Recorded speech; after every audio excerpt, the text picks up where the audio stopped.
Hello, hello, good morning. It's Monica from Life is Art, and this is the 10 a.m. Saturday technique at the Once Upon a Time online crop. Oh my goodness, my voice sounds crazy. I haven't done enough talking yet this morning. Alrighty. Well, goodness gracious. I should have done some warm-ups, like when you're in choir and they make you go me, me, me, me, me, me, me. I should have done that before I came on and gave you all that good morning talking. I've been up for hours, but I guess I haven't been talking to anybody. So, whew, alrighty. We are going to be creating this morning. We're going to be doing a technique, and this is totally just a technique this morning.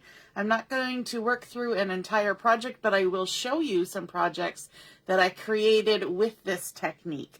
And it's super exciting, and I'm loving it, and you're probably going to see me create a few things with this technique. And yeah, so build up, right? Good morning, Joanne. Good morning, Linda. Nice to see you popping on to watch. If you're coming along to watch, just say hello or howdy so I know you're here. And if you're popping on later, just say replay, and then I can see who's been here and hopefully get your comments on what you think of the project. So one of the things that I was super excited about with the Storybook collection that we've been working on in our January to March catalog. This is the featured collection for February. One of the things that I was excited about is the fact that it's kind of like dragons and castles and kind of guy stuff. Now, it does go well for girly things too, but it is definitely guy stuff. And so I have an older son who, he's 20 and he plays Dungeons and Dragons and Warhammer and all those kinds of boyish tendency games. And he also loves playing like Mario and Shovel Knight and different things. I don't know all of them. I don't know much about video games. And he has expressed some interest in creating some pages using some of those things and photos and screenshots that he's taken. And so when I was looking at this, I was super excited, especially because of the cute little dragon, but also thinking about castles and things. And so I noticed the pattern paper doesn't have any castle wall type motifs, but in the Picture My Life cards, we have one card, one and one only, card that has, like that stone castle wall look. And I thought, okay, that's not enough. We're going to need more. And have you ever felt like that? You just need a little more. And I'm not, if I want to do a whole page, I'm not going to buy, 20 packs of the Picture My Life cards to get enough of these. So I needed to come up with a way to create my own castle wall. You can see in the project that we did yesterday that I used that one for this particular card. And so now I had to come up with an alternative. And one of the things that I did a few months ago was when we had the beach party collection. I showed you guys an interesting technique for creating a brick wall using the beach towel stamp, the great big beach towel stamp that came in the scrapbooking stamp set. It was a nice big rectangle, so it made the great big huge bricks if you did a certain technique with it. And the technique is to use the back side of the stamp. So instead of using the front side of the stamp where the design is, we use the back side of the stamp. So we just get that big sort of flat surface, but it's the shape that we want. So I was thinking about that, and I thought, well, I could do that again. I could haul out my stamp. Sorry, just flipping this over. I could haul out my stamp from Beach Party, but I kind of wanted a smaller scale, and I wanted something that was more irregular. I didn't want to have that solid big rectangle for my castle walls, because castle walls, sorry, I'm just fiddling with this, castle walls tend to be a little more irregular, right? They're made out of stone, and so I was thinking, you know, I could do the same technique, but I have to find something that's a little bit different shape in order to do it. And so I kind of hemmed and hawed, and then I had a brilliant brainwave because I had something sitting right on my desk in front of me, and it was just what I needed. Good morning, Joanne. Yes, this is going to be great for your D&D gal. Absolutely. Good morning, Deborah, and Mary's here too. Wonderful, wonderful. So the thing that was sitting right in front of me that gave me the perfect shapes that I needed was an alphabet stamp set.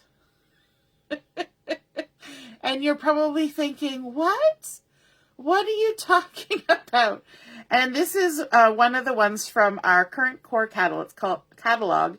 It's called Daydream Alphabet. And I actually purchased it thinking that it would be so awesome with this storybook collection. Especially, I think what really gave it away for me was the letter P has the little spikies along the edge, just like our little dragon has his little spikies along his spine there. So that was kind of what sold me on getting this. And I haven't actually used the stamps to do any letter stamping yet, but, or maybe I have, but not a lot. But I kind of took it out of the package and I thought, I'm just looking for shapes, right? So when you're looking for shapes, you actually kind of have to flip the stamps over and just look at the shapes of the stamps. And now you can see that I have pulled off 3 of these stamps. I pulled off the A, the O, and the N. And I had also looked at the M and the W because they're kind of funky shapes as well. Now something like an L is probably not going to work. A J, probably not going to work. The H might work, but I wanted things that had interesting shapes, and all you're looking at is the outside shape of the actual acrylic stamp. So I pulled out those 3 stamps and loaded them up on my block. So there's the A, right? But I've loaded it up on the backside. Now I will tell you this. If you have a really old stamp set, really old, it's been around a long time, you've used it a lot, your stamps are not going to stick as well to the blocks because they're older, right? These are brand new, so they're very sticky to begin with, and they haven't had lots of ink on them yet. Now, if you have an older stamp set, you could probably take it to your kitchen sink. This is an important detail.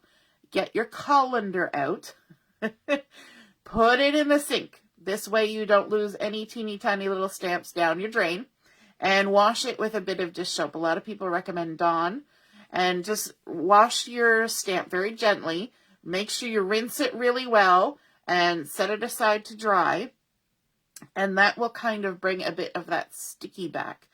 But the other thing to keep in mind is that the more surface area you have on your stamp, like my A has the A, but then it's also got these like little, the little tick marks around it, like bright marks. So that gives extra surface area for it to stick, right? The back of the stamp is so solid that it sticks really well. But the front side, if you've got a delicate letter like this, it might not stick as well, right? So those are just tips to keep in mind when you're looking at your stamp sets. So the newer it is, the better it will work. And the weirder the shapes, the better it will work for this particular technique. So you know what? I'm going to bet that some of you are going to go look at your stamp sets, flip them over, and see what weird shapes you can find and how you can use them. It's true. It's true. And even if you have like a heart-shaped stamp or something, you can flip it over, use the back side, stamp the solid color, then flip it over and stamp the outline, and you've got sort of like a watercolor blotch in behind your stamped image. It's very cool. The amazing things you can do just by turning your stamp over. Good morning, Heather. Good morning, Denise. Thanks for joining. And so we're going to try and do a technique to create that brick wall. And some of you who were on last night have already seen the example of what I created. And so I know you're probably anxious to see this happening. So probably ideally you would want to use grays or blacks for this to kind of give it that stone look. I really only have intense black, which I did use and it did work, but it was a little bit more difficult. So I'm going to show you with Rosemary. I'm going to be using Rosemary and Glacier. So it's going to make kind of a mossy brick wall, which is kind of cool. Kind of gives that sort of magic dungeon-y kind of glow to it, sort of that secret lair.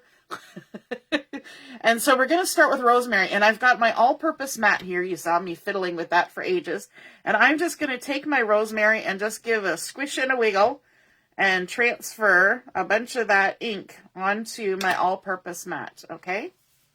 I'm going to set that aside. And then you need something that can spray a little bit of water. These used to be something that Close to My Heart carried. I wish they still did, because they're really nice and handy, and they're great for taking to crops because it's so tiny, and you can just fill it up wherever you go. But just give a little spritz of water. So you need some water on there because we're kind of going to make it look a little bit watercolored.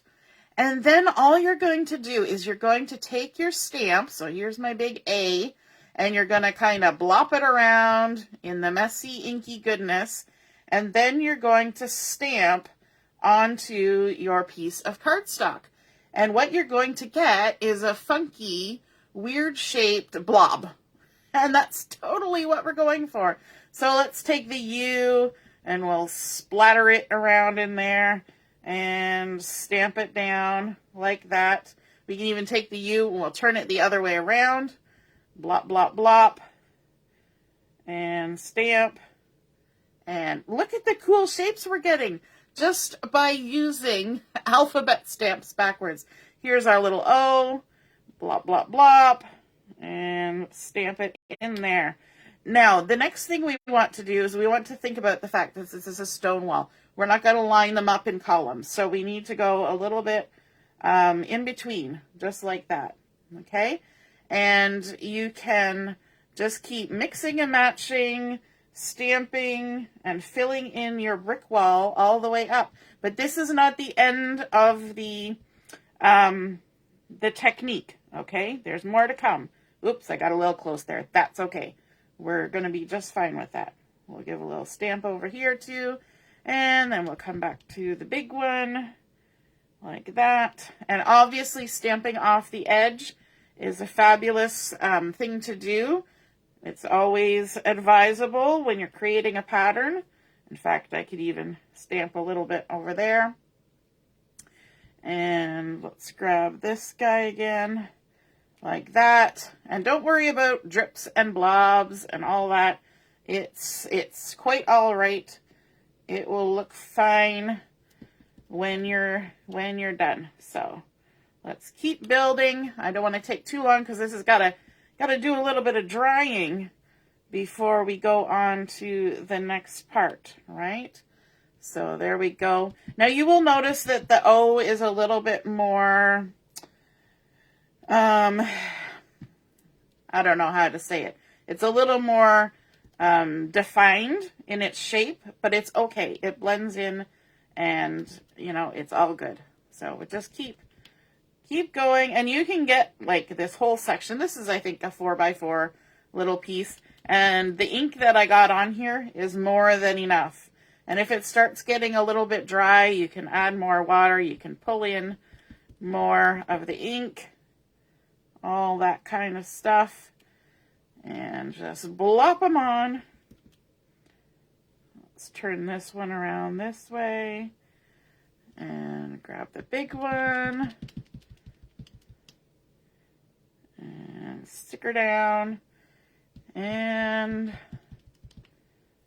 let's come over here. We're almost done. Oh, the trick is not to leave a blank spot. So see what I almost went over and stamped over here. You will never get them lined up again if you try to leave gaps. It's better just to keep working your way across rather than leaving a weird gap. So there we go. And the last one. Okay, now I've got lots of ink happening here and I want to finish up. So I am going to use my stamp chamois just to clean off these stamps. Oh my goodness, Monica cleaning stamps. But this is the back of the stamp, so we definitely need to clean that. And there we go. And then we can also use our stamp chamois to just wipe off our all-purpose mat. In fact, I probably use my stamp chamois for that more than anything else. It's just for cleaning off my mat. There we go. And now, because this is wet, I'm going to bring in my heat tool and just give it a little bit of a wazoo with the heat. You'll notice that it will bend. That's okay. Just flip it over and run your heat tool on the back side. And because we want to do more inking and we're going to use a blending brush to do it, I don't want my paper to be wet, because when you have wet cardstock and you scrub at it with a blending tool or a blending brush, you're going to pill the paper. This is not watercolor paper. This is just our lovely white daisy cardstock. And so it's not meant for scrubbing while it's wet. It's just not. That's not what it was intended for. So we can just go ahead and, you know what? It looks pretty cool as is, but we're going to make it look even more bricky. And this is where we kind of get into the artsy-fartsy part of the technique.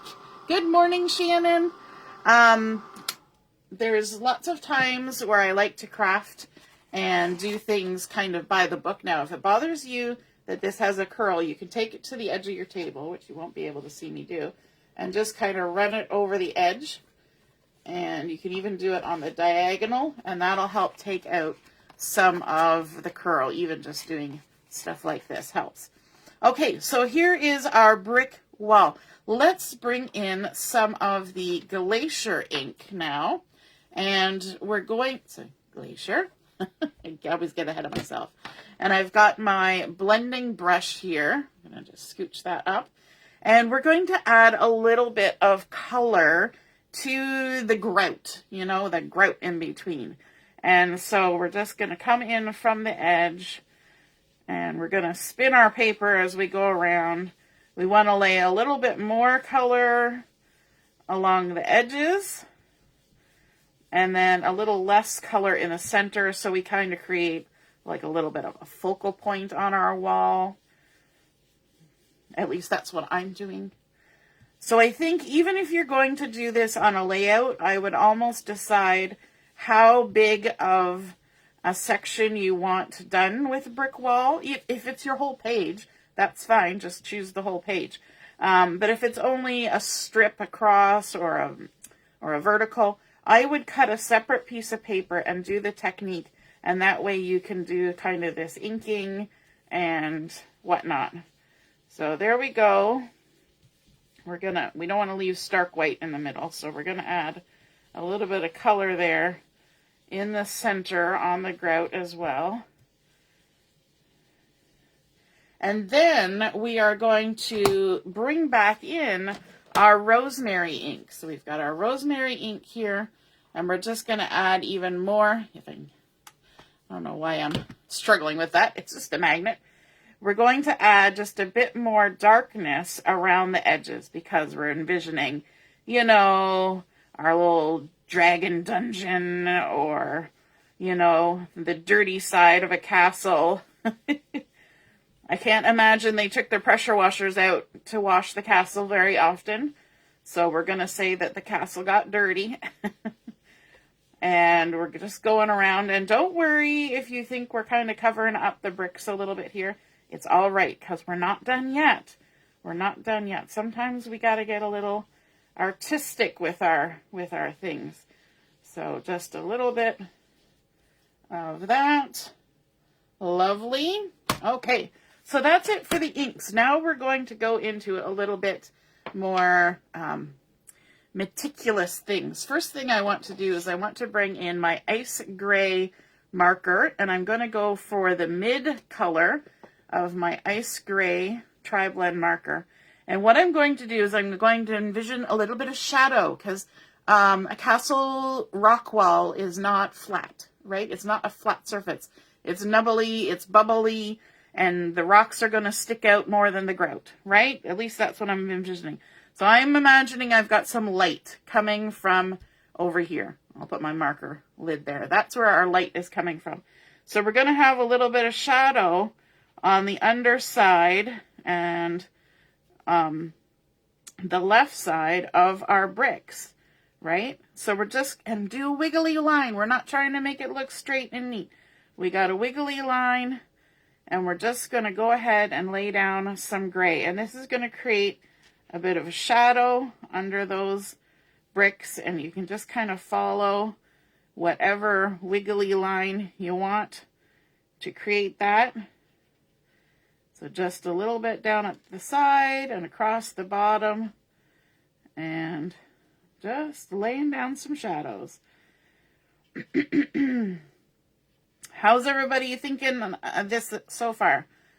Are we liking this technique?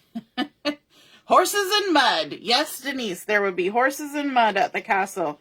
It might not even be mud. There might be other things, especially if there's horses.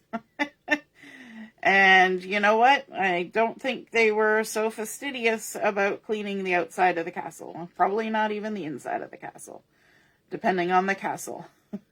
So we've created some shadows, and I love how the marker just starts to kind of blend in. So it's not super in your face. And then let's kind of amp up that shadow with a black gel pen or a black journaling pen. And we're just going to go, I'm going to turn this a bit. We're still imagining that our light is coming from this side. We're going to go now on the edge of the rock and just create a secondary line, but above where I did the shadow. Okay? So we're just adding a little shadow, a little more defined line. Just like that. And we're kind of doing the same thing. We're just doing a little hook over the end and then going along. And you kind of keep in mind where that shadow is that you drew before. And we'll just go along. Just like that. Sometimes you got to play with stuff, right? You got to kind of bring out the artist in you. And this is not hard artistry. This is just drawing a wiggly line. If you can't draw a straight line, this is the perfect project for you, because no straight lines are required. And there we go, almost done. But now that we've done our shadow side, we need to do a highlighted side, just to make the other side of the brick look a bit more dimensional. And so now we're going to bring in a white gel pen, and I like to always check and make sure. Sometimes you have to start the little ball rolling. There we go. And now we can add a little bit of white at the top of our bricks. Now these bricks are kind of going off the edge, so we're going to just make sort of a wiggly line and create a little bit of a glowy spot. And then I like to add a bit of texture. And so the light will kind of catch on the texture. So I'm just going to take my gel pen and make a few little random dots where I made that glowy spot. Okay? Just random dots. Easy peasy. Dot, dot, dot. So let's go ahead. We'll make our wiggledy jiggly lines and add in our random dots.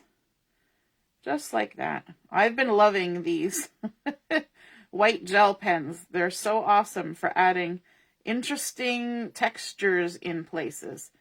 And so we'll just go all the way around.